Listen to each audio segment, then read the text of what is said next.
Bismillahirrahmanirrahim. Assalamualaikum warahmatullahi wabarakatuh.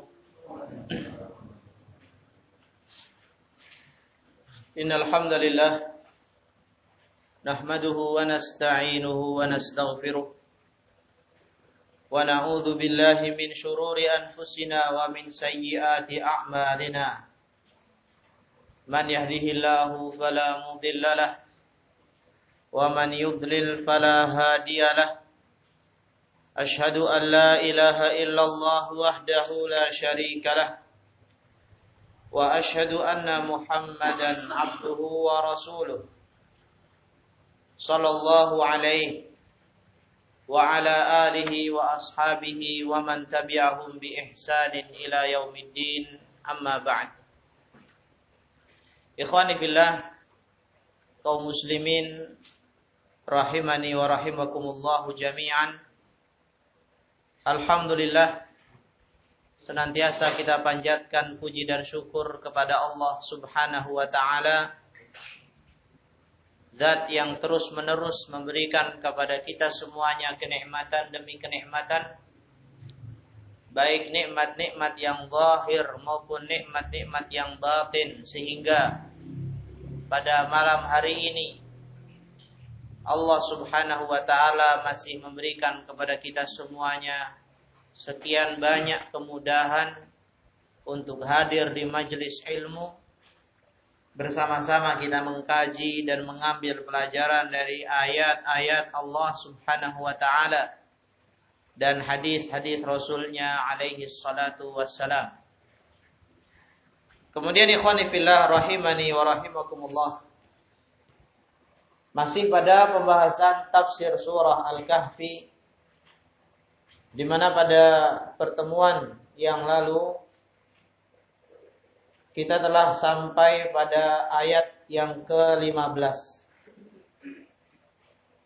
Kita sampai pada ayat yang ke-15, yaitu firman Allah Subhanahu wa ta'ala, haula'i qaumun attakhadhu min dunihi alihah laula ya'tuna 'alaihim bisultanin bayyin faman adlamu mimman iftara 'ala Allahi kadhiba. Mereka adalah kaum kami. Allah menghikayatkan ucapannya Ashabul Kahfi. Lihatlah mereka kaum kami, ittakhadhu min dunihi alihah, mereka menjadikan selain Allah sebagai sesembahan-sesembahan. Laula ya'tuna 'alaihim bisultanin bayyin, mampukah mereka mendatangkan bukti yang nyata, bukti yang jelas atas perbuatan mereka mengangkat selain Allah sebagai Tuhan-Tuhan. Faman adlamu mimman iftara 'ala Allahi kadhiba, siapakah yang lebih zalim dibandingkan orang yang mengada-ngada atas nama Allah Subhanahu wa ta'ala dengan kedustaan.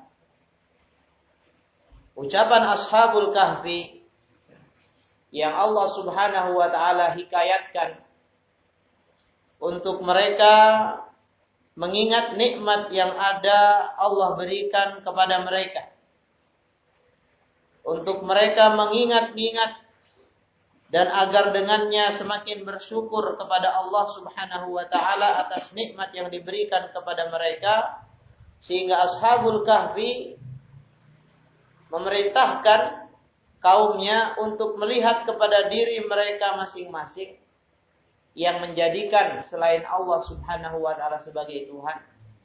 Mampukah mereka mendatangkan bukti yang nyata kalau yang mereka tuhankan adalah Tuhan sesungguhnya? Dan mereka pasti tidak akan mampu. Ikhwani fillah rahimakumullah, kemudian di ayat setelahnya, di ayat yang ke-17, Allah Subhanahu wa ta'ala melanjutkan firman-Nya, menjelaskan tentang sifat daripada gua yang Allah Subhanahu wa ta'ala pilihkan untuk Ashabul Kahfi. Di mana dari sifat-sifat gua yang ada, yang nanti akan kita baca, tampak jelas di sana bagaimana Allah Subhanahu wa taala memudahkan urusan mereka Ashabul Kahfi. Tampak bagaimana jelasnya Allah Subhanahu wa taala menuntun Ashabul Kahfi untuk berada pada tempat yang tepat guna berlindung dari kejahatan kaumnya mereka sendiri. Kata Allah Subhanahu wa taala, "Wa tara asy-syamsa idza tala'at tazawaru 'an kahfihim dzatal yamin wa idza gharabat taqriduhum dzatal shimal wa hum fi fajwatin min dzalika min ayatillah may yahdillahu fahuwal muhtadi wa may yudlil falan tajida lahu waliyan mursyida." Wa tara asy-syamsa, dan engkau melihat matahari itu, idza tala'at, apabila matahari itu terbit, tazawaru an kahfihim dzatal yamin, maka matahari itu datang condong dari arah kanan, condong kepada gua mereka dari arah kanan. Saya ulang. Dan engkau melihat matahari itu manakala dia terbit, dia itu condong dari guanya mereka dari arah kanan. Wa idza gharabat, dan apabila matahari itu tenggelam, maka matahari tersebut taqribuhum dzatas shimal, meninggalkan mereka dari arah kiri. Wahum fi fajwatin min, dalam keadaan Ashabul Kahfi berada di ruang yang lapang di dalam gua tersebut. Maksudnya adalah Ashabul Kahfi, gua yang Allah Subhanahu wa taala pilihkan untuk mereka itu pintunya tidak berada di bagian arah terbitnya matahari maupun arah tenggelamnya matahari. Jadi manakala matahari pagi menyongsong, mereka tidak terkena sinar dan cahaya matahari tersebut. Kalau seandainya pintu guanya itu di arah barat, maka mereka akan tersinari oleh matahari tadi, kan gitu. Kemudian matahari meninggi. Kalau sudah meninggi, mau pintunya di timur maupun di barat, di utara maupun selatan, tidak akan mengenai mereka cahaya. Ya. Makanya Allah Subhanahu wa taala tidak sebutkan bagaimana kalau matahari itu meninggi. Jelas, kalau matahari meninggi, tidak akan ada cahaya yang mengenai mereka karena di atas tertutup. Atap guanya itu ada. Dan tatkala matahari tenggelam, kata Allah Subhanahu wa taala, taqriduhum dzatas shimal, matahari itu meninggalkan mereka dari arah kiri. Maknanya adalah mulut guanya, pintu guanya itu tidak berada di bagian timur. Sehingga apabila matahari tenggelam, matahari tersebut akan mengeluarkan cahayanya masuk ke dalam gua. Nah, jadi pintunya tidak di barat, di arah munculnya terbitnya matahari, dan pintu guanya, mulut guanya tidak di sebelah timur. Nah, kebalik ya. Nah, kebalik apa? Ya. Mulut guanya itu tidak berada di sebelah timur, di mana timur adalah tempat arah terbitnya matahari. Dan pintu guanya, mulut guanya tidak berada di sebelah barat. Di mana sebelah barat adalah tempat tenggelamnya matahari. Ya. Jadi betul-betul terlindungi dari sinar matahari. Nah, nanti akan dijelaskan dalam tafsirnya. Di antara hikmah kenapa Allah Subhanahu wa taala pilihkan untuk mereka gua yang seperti ini sifatnya. Kemudian setelahnya Selain di antara sifat guanya tersebut pintunya bukan di arah barat maupun di arah timur. Wahum fi fajwatin min. Ashabul kahfi ini mereka berada di ruang yang luas, ruang yang lapang di dalam gua tersebut. Jadi guanya tidak sempit. Guanya itu lapang, luas.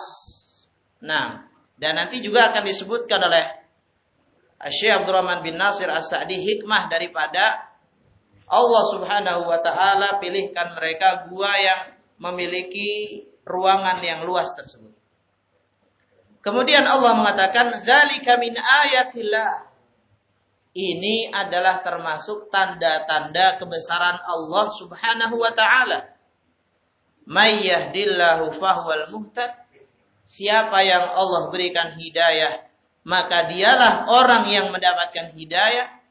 Wa may yudlil, dan siapa yang Allah Subhanahu wa taala sesatkan, falan tajidalahu waliyan mursyida, maka engkau tidak akan mendapati untuknya satu penolong pun yang akan menuntun dia. Ikhwani fillah rahimani wa rahimakumullahu jami'an. Dijelaskan tafsirnya oleh Syekh Abdurrahman bin Nasir As-Sa'di rahimahullah, makna ayat yang ke-17 ini, ay hafizahumullahu minasyamsi. Ashabul kahfi, para pemuda ini tatkala mereka berada di dalam guanya, Allah jaga mereka dari sinar matahari. Allah tidak buat mereka itu terkena sinar matahari secara langsung. Allah jaga mereka. Fayassara lahum gharan, maka Allah mudahkan untuk mereka mendapatkan sebuah gua yang sifatnya adalah idza tala'ati syamsu tamilu anhu yaminan. Apabila matahari terbit, maka matahari tersebut berada di sebelah kanan mereka. Berada di sebelah kanan mereka. Wa inda ghurubiha, dan tatkala matahari itu tenggelam, tamilu anhu shimala, maka matahari tersebut berada di sebelah kiri mereka. Matahari tersebut tatkala tenggelam berada di sebelah kiri mereka. Yang tadi saya jelaskan. Jadi mulut guanya tidak berada di bagian timur maupun tidak berada di bagian barat. Sehingga tatkala matahari terbit maupun tenggelam, cahaya matahari itu tidak masuk ke dalam gua. Fala yanaluhum harruha. Tatkala Allah Subhanahu wa taala jaga mereka dari sinar matahari dengan dipilihkan gua yang seperti ini sifatnya, mereka pun tidak terkena panas dan teriknya sinar matahari tersebut yang akan menyebabkan fatafsuda abdanuhum, yang akan menyebabkan rusaknya badan-badan mereka. Jadi betul-betul Allah Subhanahu wa taala kabulkan permohonan mereka untuk dimudahkan urusannya, hatta sampai dalam masalah lokasi gua yang akan Allah jadikan mereka tertidur di sana, sifatnya betul-betul sempurna untuk melindungi diri-diri mereka dari kerusakan. Yang pertama, dilindungi mereka dari sinar matahari. Mereka tidak terkena terik dan panasnya sinar matahari. Kemudian wahum fi fajwatin min, dan mereka ashabul kahfi tatkala berada di dalam guanya, mereka itu berada di fajwah. Fajwah itu adalah tempat yang lapang, tempat yang luas. Guanya tidak sempit, guanya luas. Wa dzalika liyatruqahumul hawa'u wan nasim. Kenapa Allah Subhanahu wa taala pilihkan gua yang seperti ini sifatnya, yang luas, yang lapang? Apa hikmahnya? Kata Syekh As-Sa'di, supaya mereka itu masih mendapatkan oksigen dan angin segar yang silih berganti. Ya. Jadi supaya oksigennya itu masuknya lancar. Mereka mendapatkan angin yang segar dengan ruangan yang luas yang ada di dalam gua tersebut. Wa yazulu anhum al-wakham, dan agar mereka terhindar dari al-wakham. Al-wakham maksudnya adalah angin yang mengandung atau oksigen yang mengandung racun. Oksigen yang mengandung racun. Agar mereka terhindar dari itu. Sehingga maksudnya sirkulasi udaranya berjalan dengan lancar. Maksudnya seperti itu. Jadi tatkala mereka menghirup oksigen yang dihirup segar, masuk dari luar dengan mudah, berada di dalam ruangan, ya. Kemudian tatkala mereka menghembuskan nafas, yang itu dipelajari di ilmu-ilmu pengetahuan kan racunnya. Artinya tidak bagus, makanya orang itu dilarang bernafas di dalam gelas tatkala minum, karena yang keluar dari pernafasan itu adalah udara yang tidak bagus. Apa istilahnya? Ya, karbon dioksida. Ya, jadi karbon dioksidanya juga setelah keluar kemudian dia lancar perginya kemana. Nah, itu hikmah daripada Allah Subhanahu wa taala buat mereka itu mendapatkan gua yang seperti ini sifatnya. Wa ta'adzi bil makanid dhayyiq, dan agar mereka tidak terganggu dengan tempat yang sempit. Khususan terlebih ma'atulil muksi, mereka akan Allah buat tinggal lama di sana.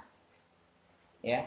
Allah akan buat mereka tertidur di dalam gua tersebut dalam waktu dan jangka yang lama. Makanya Allah pilihkan gua yang seperti ini sifatnya supaya badan mereka terjaga dari kerusakan. Dan ini ikhwani fillah rahimakumullah, kata Syekh As-Sa'di, wa dzalika min ayatillah. Ini termasuk tanda-tanda kebesaran Allah Subhanahu wa taala wa rahmatihi bihim, dan rahmat Allah Subhanahu wa taala kepada mereka. Wa ijabati du'aihim wa hidayatihim hatta fi hadhil umur. Dan ini adalah bentuk pengkabulan doa yang mereka panjatkan meskipun dalam perkara-perkara yang mendetail seperti ini. Masih ingat mungkin di ayat-ayat awal bagaimana mereka Ashabul Kahfi berdoa kepada Allah Subhanahu wa taala untuk dimudahkan urusan mereka tatkala mereka akan menghadapi kaumnya. Mereka berdoa. Setelah mereka berusaha bagaimana caranya mereka menyelamatkan agama mereka, mereka juga berdoa kepada Allah Subhanahu wa taala. Dan Allah Subhanahu wa taala kabulkan doa mereka itu. Allah tuntun mereka kepada perkara yang akan mendatangkan maslahat buat mereka sampai dalam perkara-perkara yang mendetail seperti ini. Guanya yang akan dijadikan sebagai tempat tidurnya mereka, Allah Subhanahu wa taala pilih yang sifat guanya adalah dapat melindungi badan mereka dengan baik. Ya. Ini ikhwani fillah rahimani wa rahimakumullah adalah bentuk bagaimana Allah Subhanahu wa taala mengkabulkan doa mereka. Walihada qala, karena inilah Allah Subhanahu wa taala berfirman pada kalimat setelahnya, may yahdillahu fahuwal muhtad. Siapa yang Allah berikan hidayah, maka dialah orang yang akan mendapatkan hidayah. Siapa yang Allah Subhanahu wa taala tuntun, maka dialah orang yang akan berjalan dengan jalan yang tepat. Dialah yang akan berjalan di atas as-siratal mustaqim. Siapa yang Allah mudahkan untuknya, dialah yang Allah Subhanahu wa taala mudahkan urusannya. May yahdillahu fahuwal muhtad. Siapa yang Allah berikan hidayah, dialah orang yang akan mendapatkan hidayah. Sehingga la sabila ila nailil hidayati illa minallah. Tidak ada jalan untuk bisa mendapatkan hidayah kecuali dari Allah Subhanahu wa taala. Kalau kita menghendaki dan menginginkan hidayah, maka tidak ada yang bisa memberikan kepada kita kecuali Allah Subhanahu wa taala, maka mintalah kepadanya. Sebagaimana Ashabul Kahfi, mereka diminta kepada Allah untuk Allah menuntun mereka ke jalan yang tepat. Allah mudahkan urusan mereka, maka Allah Subhanahu wa taala memudahkan urusan mereka. Allah berikan kepada mereka petunjuk untuk memilih tempat yang dengannya ternyata mengandung maslahat yang banyak buat mereka. Di antaranya adalah Allah Subhanahu wa taala jaga badan-badan mereka dari kerusakan tatkala mereka tertidur dalam waktu yang lama. Fahuwal hadi al-mursyid lima solihid darain. Dialah Allah Subhanahu wa taala zat yang maha memberikan hidayah. Dialah Allah Subhanahu wa taala zat yang menunjuki hambanya untuk kebaikan-kebaikan dunia dan akhirat. Wa may yudlil falan tajidalahu waliyan mursyida.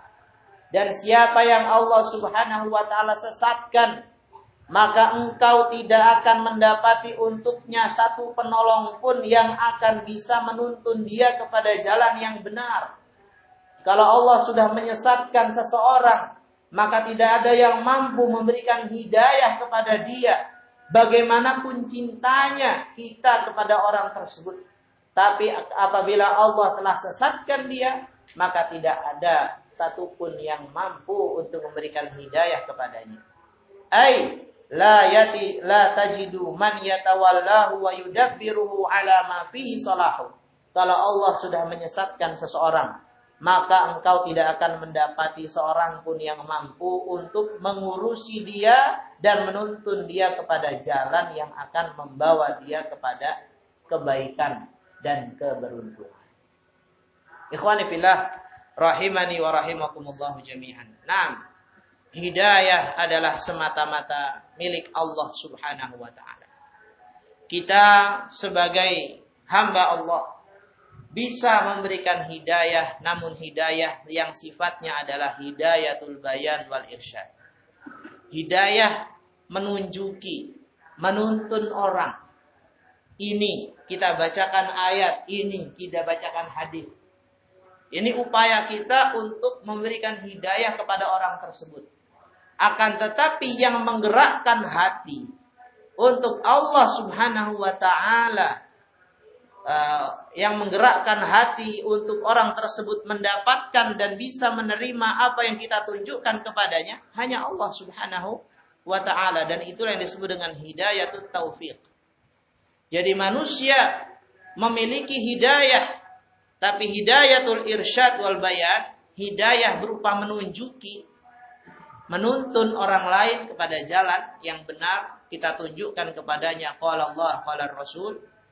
Tapi yang menggerakkan hati untuk dia menerima kebenaran yang kita tunjukkan kepadanya hanya Allah Subhanahu wa taala. Dan disinilah apa yang Allah Subhanahu wa taala firmankan itu terjadi. Yang Allah berikan hidayah, maka dialah orang yang akan mendapatkan hidayah. Siapa yang Allah sesatkan, maka tidak ada seorang pun yang mampu menunjukinya. Abu Talib paman Rasul alaihi salatu wassalam. Di saat awal-awal dakwah Nabi kita Muhammad alaihi salatu wassalam di Mekah, yang terus membela dan melindungi Nabi kita Muhammad alaihi salatu wassalam adalah pamannya, yaitu Abu Talib. Sehingga karena pembelaan, perlindungan yang diberikan oleh pamannya kepada beliau, Nabi kita Muhammad alaihi salatu wassalam, sangat besar harapan untuk Allah Subhanahu wa taala memberikan hidayah kepada pamannya itu. Sehingga tidak bosan-bosannya Nabi kita Muhammad alaihi salatu wassalam mengajak pamannya tersebut untuk masuk ke dalam Islam, terus didakwahi sampai tatkala Abu Talib berada di sakit yang membawa kematiannya, Rasul alaihi salatu wassalam masih terus mengajak pamannya tersebut untuk masuk ke dalam Islam, menerima hidayah dari Allah Subhanahu wa taala, tersadarkan dan tergerakkan hatinya untuk bersyahadat asyhadu an la ilaha illallah wa anna Muhammadan Rasulullah. Akan tetapi Abu Thalib, Allah Subhanahu wa taala kehendaki dia adalah orang yang tersesat. Sehingga ia pun mati meskipun dia telah melindungi, membela Rasul alaihi salatu wasalam dalam perjalanan dakwahnya di Mekah. Namun karena Allah Subhanahu wa taala menyesatkannya, maka tidak ada seorang pun yang mampu untuk memberikan hidayah atau taufik kepadanya, sampai-sampai pun Nabi kita Muhammad sallallahu alaihi wasallam tidak mampu. Makanya Allah Subhanahu wa taala menurunkan ayatnya tatkala Abu Thalib meninggal dalam keadaan musyrikun kafir, innaka la tahdi man ahbabta. Wahai Muhammad, sesungguhnya engkau tidak bisa memberikan hidayah kepada orang yang engkau cintai. Walakin Allah yahdi man yasha. Tapi Allah itu memberikan hidayah kepada orang yang ia kehendaki. Yang Allah pilih itu bukan berdasarkan kecintaanmu kepadanya, wahai Muhammad sallallahu alaihi wasallam. Tapi orang yang diberikan hidayah adalah orang yang Allah Subhanahu wa taala kehendaki. Abu Thalib mati dalam keadaan musyrik. Tidak ada yang mampu memberikan dan menggerakkan hatinya. Tidak ada yang mampu menggerakkan hatinya untuk menerima Islam setelah Allah Subhanahu wa taala menyesatkannya.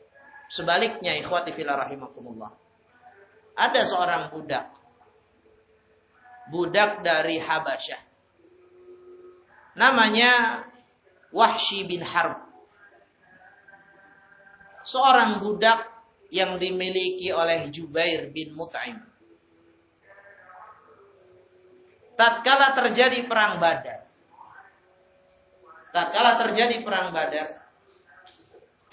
Paman daripada Jubair bin Mut'im ini yang bernama Ta'imah dibunuh.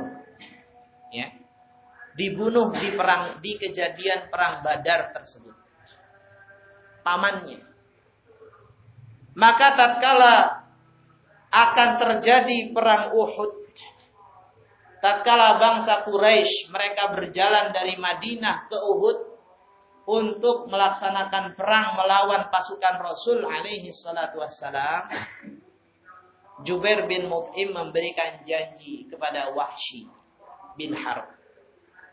Wahai Wahsy, pamanku Ta'imah dahulu dibunuh di perang Badar. Kalau kamu mampu membunuh pamannya Rasulullah sallallahu alaihi wasallam, engkau mampu membunuh pamannya Muhammad sallallahu alaihi wasallam, maka engkau merdeka. Balas dendam. Karena di perang Badar pamannya Jubair bin Mut'im dibunuh, maka di perang Uhud Jubair bin Mut'im ingin membunuh pamannya Rasul alaihi salatu wassalam, yaitu Hamzah bin Abdul Muttalib. Terjadilah perang Uhud dengan panas dan sengitnya. Maka Wahsy dari jauh mengincar Hamzah bin Abdul Muttalib, paman Rasul alaihi salatu wassalam, sehingga tatkala ada kesempatan ditikamlah ini pamannya Rasul alaihi salatu wassalam oleh Wahsy. Terbunuhlah paman Rasul alaihi salatu wassalam di tangan Wahsy, dan itu berita tersebar. Setelah peristiwa perang Uhud selesai, kemudian Wahsy berhasil menjalankan misinya. Dia pun dibebaskan oleh tuannya, yaitu Jubair bin Mut'im. Dibebaskan oleh tuannya. Dan berita terbunuhnya paman Rasul alaihi salatu wassalam telah tersebar. Dan pembunuhnya juga sudah diketahui, yaitu Wahsy bin Harb. Rasul alaihi salatu wassalam, karena begitu cintanya beliau kepada pamannya, sangat-sangat benci kepada Wahsy bin Harb, seorang yang telah membunuh paman beliau, Hamzah bin Abdul Muttalib. Namun ternyata Allah Subhanahu wa taala menghendaki untuk Wahsy ini masuk dalam Islam. orang yang dibenci oleh Rasul alaihi salatu wassalam, orang yang telah menyakiti Rasulullah alaihi salatu wassalam, orang yang telah membunuh pamannya Rasul alaihi salatu wassalam, ternyata Allah gariskan dalam takdirnya ia masuk ke dalam Islam. Wahsy bin Harb masuk ke dalam Islam. Wahsy bin Harb setelah peristiwa Fathu Makkah pun datang ke Madinah, bersyahadat asyhadu an la ilaha illallah wa asyhadu annaka Rasulullah. Saya bersaksi tidak ada sesembahan yang berhak disembah kecuali Allah, dan saya bersaksi bahwasanya engkau wahai Muhammad sallallahu alaihi wasallam adalah utusan Allah. Rasul alaihi salatu wasallam menerima Wahsy dan mempersaksikan syahadat yang diucapkan oleh Wahsy. Tapi setelahnya Rasul kita Muhammad alaihi salatu wasallam bertanya, "Awahsyiyun anta?" Apakah kamu itu Wahsy yang telah membunuh pamanku Hamzah bin Abdul Muttalib? Maka Wahsy mengatakan, "Na'am ya Rasulullah, iya." Maka Rasul alaihi salatu wasallam minta untuk Wahsy menceritakan bagaimana kejadiannya pamannya itu dibunuh. Setelah diceritakan dengan sedemikian detailnya, maka Rasul alaihi salatu wasallam mengatakan kepadanya, "Waihak ya Wahsy, celaka engkau wahai Wahsy, ghaib anni wajhak, sembunyikan dariku wajahmu itu. Fala aroyannaka ba'dal yaum, aku tidak mau melihatmu setelah hari ini." Jadi Rasul alaihi salatu wasallam karena bencinya masih belum usai, karena sayangnya beliau kepada pamannya Hamzah bin Abdul Muttalib yang terbunuh oleh Wahsy, sampai-sampai pun Wahsy tatkala sudah masuk Islam, Rasul SAW tidak mau melihat wajahnya dia, karena teringat dengan pamannya. Ikhwani fillah rahimani wa rahimakumullah, pelajaran yang bisa kita ambil di sini adalah Abu Thalib, paman Rasul alaihi salatu wassalam, orang yang sangat dicintai oleh Rasul alaihi salatu wassalam, mati dalam keadaan musyrik, tidak ada yang bisa memberikan hidayah kepadanya. Tapi orang yang dibenci Rasul alaihi salatu wassalam, Wahsy bin Harb, Allah subhanahu wa ta'ala gerakkan hatinya. Allah subhanahu wa ta'ala berikan cahaya hidayah kepadanya, dan tidak ada yang mampu untuk menghalangi cahaya hidayah tersebut. Meskipun dia adalah orang yang dibenci oleh Rasul alaihi salatu wassalam, tapi yang namanya hidayah tidak ada yang bisa menghalangi. Wahsy pun masuk ke dalam Islam. May yahdillahu fahuwal muhtad wa may yudlil falan tajidalahu waliyan mursyida. Orang yang Allah berikan hidayah, dialah yang akan mendapatkan hidayah, dan siapa yang Allah sesatkan, maka tidak ada seorang pun yang mampu menunjukinya kepada jalan yang benar. Ikhwani fillah rahimani wa rahimakumullahu jami'an. Ini tafsir ayat yang ke-17. Wa tara asy-syamsa idza tala'at tazawaru an kafihim dzatal yamin wa idza gharabat taqriduhum dzatal shimal wa hum fi fajwatin min dzalika min ayatillah may yahdillahu fahuwal muhtad wa may yudlil falan tajida lahu waliyan mursyida. Selanjutnya ayat yang ke-18. Allah Subhanahu wa taala berfirman, wa tahsabuhum ayqadhan wa hum ruqud.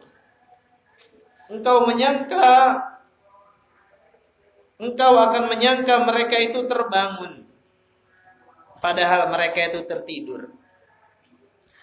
Wa nuqallibuhum dzatal yamini wa dzatas shimal. Dan kami bolak-balikkan badan mereka ke arah kanan dan ke arah kiri. Wa kalbuhum basitun dzira'aihi bil wasid. Dan anjing mereka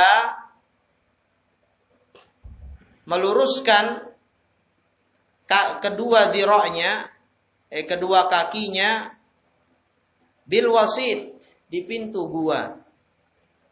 Lawit tala'ta alaihim, seandainya kamu melihat mereka, lawallaita minhum firara, niscaya kamu akan lari dari mereka firara, kamu akan lari dengan cepat.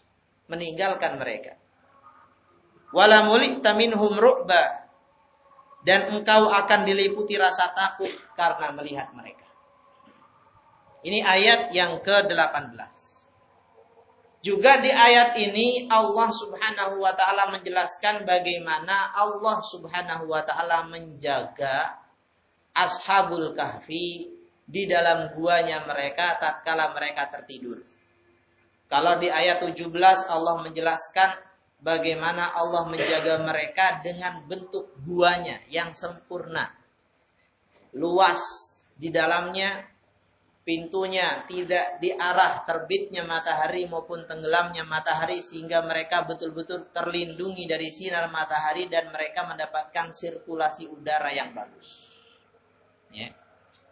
Kemudian di ayat yang ke-18 Allah Subhanahu wa taala menjelaskan bagaimana kondisi badan-badannya Ashabul Kahfi tatkala mereka tertidur.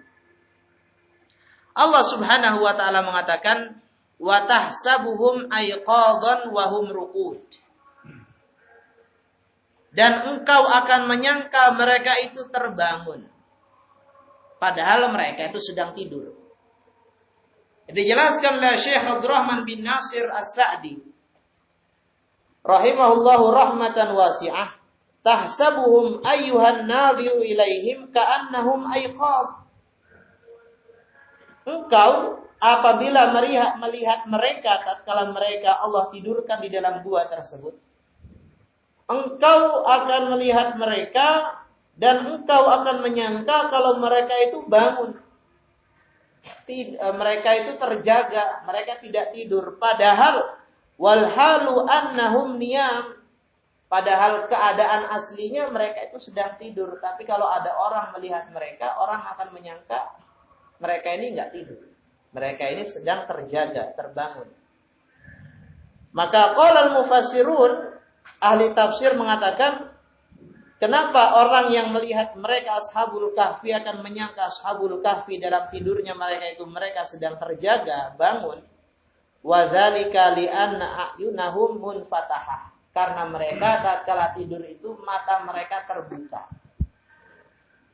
Karena mata mereka terbuka tatkala tidur, maka orang yang melihat mereka akan menyangka Ashabul Kahfi ini tidak tidur, terjaga karena matanya terbuka. Nah, ini tidak tertutup secara sempurna. Mereka tidurnya itu matanya terbuka. Baik. Kenapa seperti ini? Kenapa Allah buat tatkala mereka tidur itu matanya tidak tertutup rapat? Matanya itu masih terbuka sampai orang yang melihat mereka akan menyangka kalau mereka itu tidak tidur. Kata ahli tafsir dinukilkan oleh Syekh Abdurrahman bin Nasir As-Sa'di, li'alla tafsuda, supaya mereka itu tidak cepat rusak matanya. Ya. Tidak cepat rusak. Ya. Kalau mereka dibuat terpejam di waktu sekian ratus tahun, itu akan membuat mata mereka, kata ahli tafsir, akan membuat mata mereka itu cepat rusak. Tapi tatkala Allah Subhanahu wa taala biarkan mata mereka terbuka tatkala mereka tidur, ini akan membuat mereka lebih tahan. Matanya tidak gampang rusak. Fannadhiru ilaihim yahsabuhum ayqadhan wa hum ruqud. Sehingga orang yang melihat mereka akan menyangka kalau mereka itu sedang terbangun, tidak tertidur. Ini satu. Sifat bagaimana sifat jasadnya Ashabul Kahfi tatkala mereka tertidur, yang dengannya Allah Subhanahu wa taala menjaga badan mereka. Matanya terbuka tatkala tertidur. Kemudian selanjutnya di antara sifat jasad mereka tatkala tertidur, wa nuqallibuhum dzatal yamini wa dzatal shimal. Kami bolak-balikkan mereka ke arah kanan dan ke arah kiri. Jadi badannya tatkala tidur tidak dibiarkan anteng begitu sekian ratus tahun. Ya. Tapi Allah gerakkan badan mereka terkadang ke kanan, terkadang ke kiri. Kata Ibnu Abbas radhiyallahu anhuma, laulam yuqallabu la akalathumul ard. Kalau seandainya badan mereka tidak berbolak-balik, maka badan mereka itu akan dimakan oleh bumi. Ya. Makanya Allah buat badan mereka berbolak-balik. Dijelaskan tafsirnya oleh Syekh Abdurrahman bin Nasir As-Sa'di rahimahullah, wa hadza aidan min hifdhihi li abdanihim.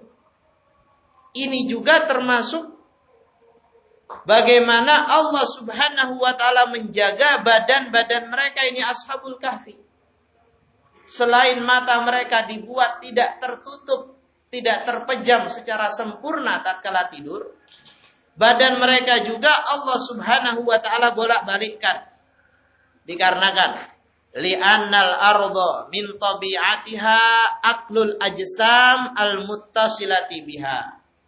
Karena yang namanya tanah, tabiatnya tanah, dia itu akan memakan sedikit demi sedikit apa yang menempel dengannya.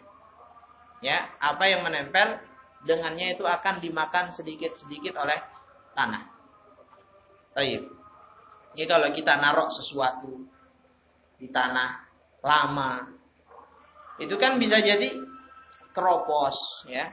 Bisa jadi termakan oleh tanah tersebut, apalagi sampai ratusan tahun, ya kan? Ini Ashabul Kahfi kan ratusan tahun Allah buat tidur mereka itu.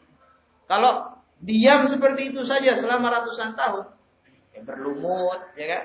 Kemudian mereka mungkin akan menempel dengan tanah tersebut, dan mereka akan dimakan oleh bumi. Tapi Allah Subhanahu wa taala jaga mereka. Dengan Allah Subhanahu wa taala bolak-balikkan badan mereka. Fakana min qadarillah. Dan ini termasuk daripada takdir yang Allah Subhanahu wa taala takdirkan, an qallabahum ala junubihim yaminan wa shimala. Allah balikkan badan-badan mereka ke arah kanan dan ke arah kiri, biqadri ma la tafsudul ardu, biqadri ma la tufsidul ardu ajsamuhum, dengan kadar yang dengannya bumi tidak akan merusak badan-badan mereka. Namun, apakah berarti Allah tidak bisa menjaga badannya mereka meskipun tidak dibuat berbolak-balik? Kenapa Allah Subhanahu wa taala buat bolak-balik? Apakah Allah tidak mampu menjaga badannya mereka kalau seumpamanya tidak berbolak-balik? Kata Syekh Abdurrahman bin Nasir As-Sa'di, wallahu ta'ala qadirun ala hifdhihim minal ard min ghairi taqlid. Namun Allah Subhanahu wa taala itu mampu untuk menjaga mereka dari tanah meskipun badannya tidak dibolak-balik. Allah Subhanahu wa taala itu mampu menjaga badannya mereka supaya tidak termakan oleh bumi. Akan tetapi walakinahu ta'ala hakim. Akan tapi Allah Subhanahu wa taala itu maha bijaksana. Di antara hikmah dan kebijaksanaan Allah Subhanahu wa taala, arada an tajriya sunnatuhu fil kaun. Allah ingin supaya ketentuannya di alam ini berjalan. Wa yarbitul asbaba bimusabbibatiha. Dan Allah mengikat sebab dengan musabbibnya. Atau Allah mengikat sebab dengan musababnya. Bukan artinya Allah Subhanahu wa taala membolak-balikkan badannya mereka berarti Allah tidak bisa menjaga badan mereka tanpa dibuat bolak-balik, tidak. Tapi karena Allah Subhanahu wa taala ingin yang terjadi di alam ini adalah ada sabab, ada musabab. Allah Subhanahu wa taala menghendaki badan mereka terjaga, tidak dimakan oleh bumi. Maka Allah Subhanahu wa taala membuat sebuah sebab terjadi, yaitu badannya mereka dibolak-balikkan. Gitu. Allah Subhanahu wa taala ingin terjadi sebuah musabab, yaitu supaya matanya Ashabul Kahfi tidak cepat rusak. Maka Allah Subhanahu wa taala datangkan sebab alamnya, yaitu dengan Allah Subhanahu wa taala buat mata-matanya Ashabul Kahfi tatkala tidur itu tidak terpejam secara sempurna. Ikhwani fillah rahimani wa rahimakumullah. Di alam ini Allah tetapkan ada sabab, ada musabab. Meskipun Allah Subhanahu wa taala mampu untuk mewujudkan musabab itu tanpa sabab, tapi yang namanya hikmah Allah Subhanahu wa taala, kebijaksanaan Allah Subhanahu wa taala, Allah ingin apa yang terjadi di muka bumi ini dengan sebab. Kalau Allah Subhanahu wa taala ingin membuat manusia beriman kepada Allah tanpa adanya para rasul, Allah mampu. Allah bisa. Pasti. Allah akan menggerakkan hati-hatinya manusia kepada hidayah, kepada ibadah kepada Allah Subhanahu wa taala meskipun tidak ada rasul. Allah Maha mampu. Akan tetapi sesuai dengan hikmahnya Allah, Allah Subhanahu wa taala menginginkan sesuatu itu terjadi dengan sebab.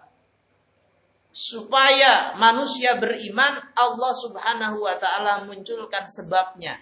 Dengan Allah Subhanahu wa taala mengutus para rasul. Para rasul mereka menjelaskan hidayah kepada umat manusia.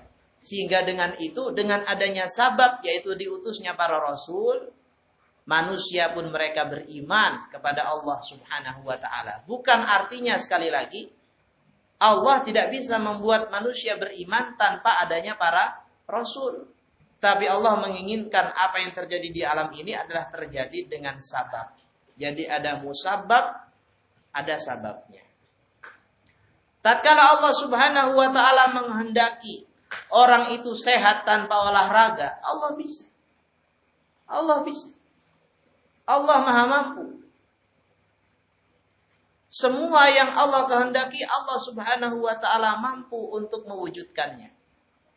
Badan manusia, kalau Allah ingin buat sehat tanpa olahraga, Allah bisa. Akan tetapi Allah menginginkan sunnatul kaun, ketentuan yang ada di alam ini terjadi dengan sabab. Jadi supaya badan manusia itu sehat, Allah Subhanahu wa taala buat ada sabab. Yaitu dengan Allah bukakan kepada mereka pengetahuan adanya olahraga, melemaskan otot itu dapat membuat badan manusia menjadi sehat. Jadi dengan olahraga sebagai sabab, kesehatan akan didapatkan dan kesehatan adalah musababnya. Ikhwani fillah rahimakumullah, sekali lagi bukan berarti Allah Subhanahu wa taala tidak bisa mensehatkan badan manusia tanpa olahraga. Allah mampu itu. Tapi Allah menginginkan sabab terjadi dan musababnya terjadi. Demikian pula dalam kejadian Ashabul Kahfi. Sekali lagi, bukan berarti tatkala Allah Subhanahu wa taala bolak-balikkan mereka berarti Allah tidak mampu membuat mereka terjaga dari kerusakan. Tanpa dibolak-balik, Allah Subhanahu wa taala mampu melakukan itu, tapi Allah menghendaki untuk sunnahnya, ketentuannya di alam ini terjadi. Antara sebab dengan musabab berjalan secara selaras.